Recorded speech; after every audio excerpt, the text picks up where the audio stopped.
Good morning, everyone, and welcome to my Facebook chat. I am Ann Metcalf, and I am a healthy living, conscious living advocate. We have these innate abilities, these incredible bodies that can heal themselves, and through exercise and sleep and good food and good thoughts and laughter yoga. And so today's chat is about light.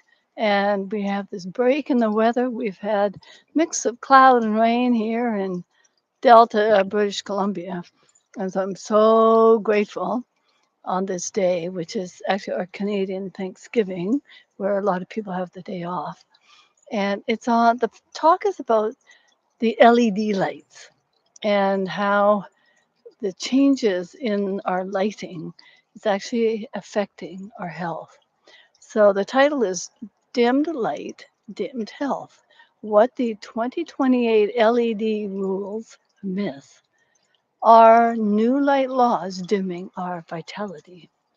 So when light policy becomes energy policy, something sacred gets left out, our biology. Couple of quotes. We are light beings, and the quality of light we live in shapes the vitality of our cells. And that's by Fritz-Albert Popp. And mitochondria are not just power plants, they are light sensors, timekeepers, and translators of our environment. And that's Dr. Alexander Wunsch.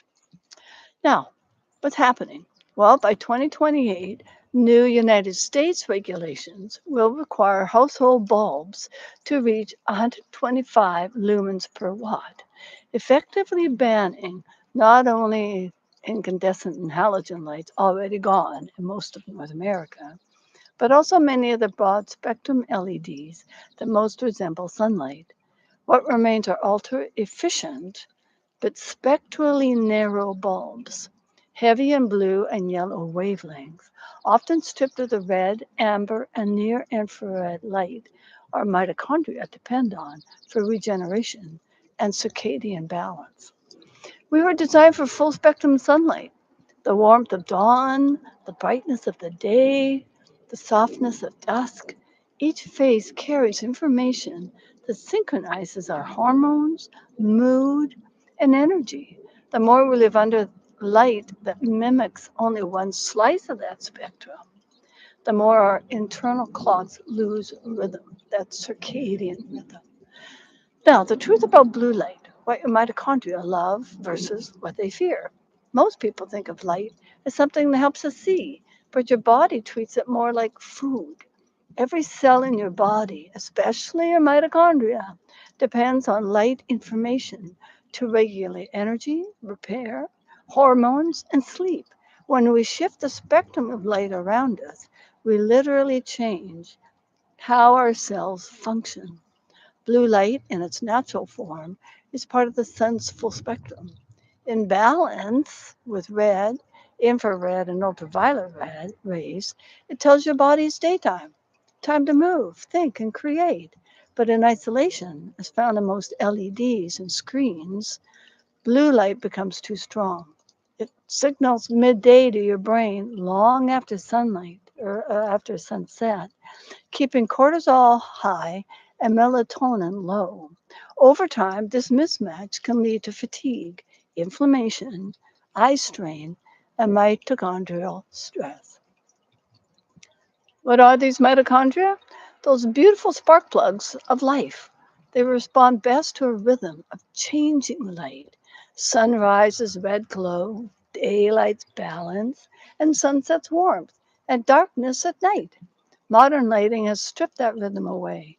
LED bulbs are efficient, but narrow in spectrum. Most emit a cold spike of blue light with little restorative red. Canada banned incandescent bulbs 5 years ago, and the US followed suit, I think, 3 years ago, leaving few broad spectrum options. So, how does the spectrum shape the body's rhythm? This loss of rhythm goes far beyond sleep. It ripples through every system in our body. The brain, heart, and gut all listen to light. Brain and thinking. The hypothalamus and pineal gland depend on light cues to balance the serotonin, the dopamine, and the melatonin. Well, that's two of the happy feel-good hormones. When red and near-infrared light are missing, brain mitochondria produce less energy, focus fades, and cortisol stays elevated. Blue heavy light keeps the brain in daytime alert mode even after sunset, leading to restlessness and mental fog. Now, the vagus nerve and the gut brain axis. Light shapes the body's autonomic tone. Full spectrum daylight activates the parasympathetic rest and digest state, while chronic artificial blue light keeps the sympathetic system on guard. The gut microbiome follows our circadian rhythm too. When the brain's light signals falter, gut motility, action in the gut, digestion, and serotonin production all shift out of sync. Heart and neurocytes. The heart has its own mini brain. Did you know that? An intrinsic network of neurocytes sensitive to circadian hormones and nitric oxide. When we breathe through our nose, that's when we get more nitric oxide being produced. Morning red light supports mitochondrial energy in cardiac cells, hmm, enhancing heart rate variability, which is good, and emotional steadiness. Without that daily rhythm, heart coherence diminishes. Energy and sleep in the day, lack of red infrared light leaves cells undercharged. By night, excess blue light suppresses melatonin and shortens deep sleep cycles. And you wake up going, oh, I need more sleep. The result is the paradox many people live in with right now: fatigue by day, alertness at night. Our biology doesn't just see light, it translates it into metabolic instructions. When the spectrum narrows, the conversation between light and life become distorted. Doctors and research in chronobiology, photobiomodulation, and mitochondrial medicine, including Dr. Jack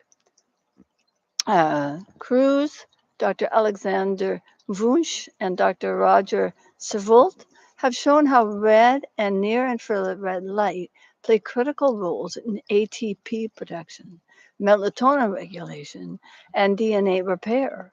These wavelengths penetrate skin and tissues, nourishing the very powerhouses that sustain us. Without them, our cells run underfed, even in well lit rooms. In response to the loss of full spectrum light, many have turned to red light or near infrared therapy panels, a field known as photobiomodulation. Other scientific studies, especially from Harvard's Michael Hamblin and Russian researcher Karo, confirm that red light can indeed stimulate mitochondrial function and reduce inflammation. But the picture isn't simple. Dose and timing matter. Gentle, short sessions can support recovery. Too much or too intense can create oxidative stress. Device quality varies wildly. Some consumer panels emit uneven or unsafe intensities. Context is key. PBM complements sunlight. It doesn't replace it.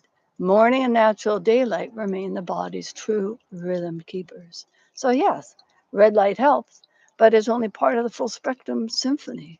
True vitality comes from restoring our daily dance with real light, sunrise, exposure, mindful daylight, um, and just enjoy those daylight breaks and the warm, low blue evenings, not just adding gadgets. Now, back to the new LED lights that are here now and projected for the future. The intention behind these policies was good: reduce energy waste. Who doesn't want to do that? But light is more than lumens per watt, it's information per cell. We've traded metabolic harmony for efficiency metrics that never measured vitality. So, what can we do? Reclaim the sunrise. Natural dawn light resets your circadian rhythm if you can. Now, it's winter, we're approaching winter where we are, so it's kind of hard to get that sunlight before you go to work for some of us. But get out in that the sunlight, rewild your nights. Use candles, amber bulbs, and full spectrum lamps rated for health, not just efficiency. Bring back red. Near infrared lamps or red light therapy panels can help restore balance if they are a good quality. Speak up. Ask for standards that measure human well being, not just watts and dollars. So, FYI, check the light specifications. A trustworthy red light therapy or full spectrum device will tell you exactly. Wavelength, NM, look for 630 to 680 NM red and 810 to 850 near infrared NMs. Anything else at that range might be filler light. Irradiance, and this is MW/CM squared. Safe therapeutic range is typically 20 to 100 MW/cm squared at the skin. Higher isn't always better. Overexposure can overstimulate the mitochondria. EMF emission. The best devices disclose that they are low EMF, which is the frequency, and flicker free. Spectrum curve. Some companies publish a spectral output graph. That's a good sign of transparency. And use common sense. Safety markers. Are they medical grade certification? Check for IEC 62471, which is a photobiological safety, or FDA Class 2 wellness device registration. Warranty and testing. Reputable makers will show lab testing or provide a trial period. Heat management. Good devices stay warm, but not scorching. Overheating panels are poorly engineered. If the company avoids sharing this information or hides behind flashy marketing, that's your cue to walk away. And listen to your body. Even with good specs, not every body responds the same. Start slow, 2 to 3 minutes at 12 to 8 inches away. Notice your energy, sleep, mood, and skin response. If you feel overstimulated, dizzy, wired, reduce the exposure time or stop altogether. Your body's feedback is more trustworthy than any influencer reel. And stay rooted in the bigger truth. No device replaces sunlight, grounding, or natural circadian rhythm. Technology can support balance, but true vitality comes from relationship with light, breath, soil, and rhythm. The right red light tool should feel like a gentle extension of nature, not a substitute for it. We've come far in understanding that food and water quality matter. It's time we honor light quality the same way as nourishment for body, mind, and soul. When we restore the full spectrum of light, we restore the full spectrum of ourselves. Walk outside at sunrise. That first natural light tells your body you are alive, you belong to this rhythm, and that is by unknown. Every cell, photons, whisper the story of creation. When we block their song, the body forgets how to dance. And that's by Rosa Q. I would love to hear your experiences, chats with others, healthcare providers, and what are they suggesting? So just have a wonderful day today. Thank you for joining me on this Facebook chat today on this beautiful, oh, wow, September 13th. Summer's gone, we're into the fall, harvesting. What are you doing? Share on the YouTube and the Facebook. Thanks for joining, and I'll see you next time. Toodaloo.